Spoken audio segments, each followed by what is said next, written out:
বাংলাদেশের জনগণ নির্বাচনের দিকে তাকিয়ে আছে এক বুক প্রত্যাশা নিয়ে। তারা আশা করে আছে যে নির্বাচনে পড়ে তাদের জীবনে স্বস্তি আসবে, বর্তমান সময়ের অনিশ্চিত আর অস্থির সময়ের অবসান হবে, উত্তরণ ঘটবে একটি গণতান্ত্রিক কাঠামো আর সংস্কৃতিতে। কিন্তু প্রশ্ন থেকে যাচ্ছে, একটি স্বচ্ছ, সুস্থ, শান্তিপূর্ণ, অংশগ্রহণমূলক নির্বাচনের মাধ্যমে একটি জনপ্রতিনিধিত্বমূলক সরকার প্রতিষ্ঠা করা হলে কি জনগণের প্রত্যাশা পূরণ হবে?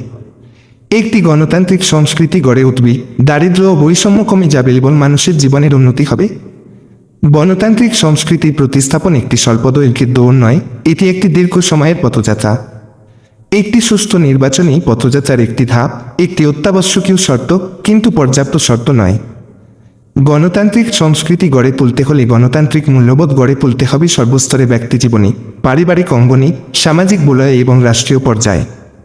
সর্বস্তরে গণতান্ত্রিক মূল্যবোধের নিরন্তর চর্চা ভিন্ন কোনো জনগোষ্ঠীতে একটি গণতান্ত্রিক সংস্কৃতি গড়ে তোলা যায় না। একই সঙ্গে প্রয়োজন হবে দৃশ্যমানতা ও দায়বদ্ধতার একটি শক্ত কাঠামো।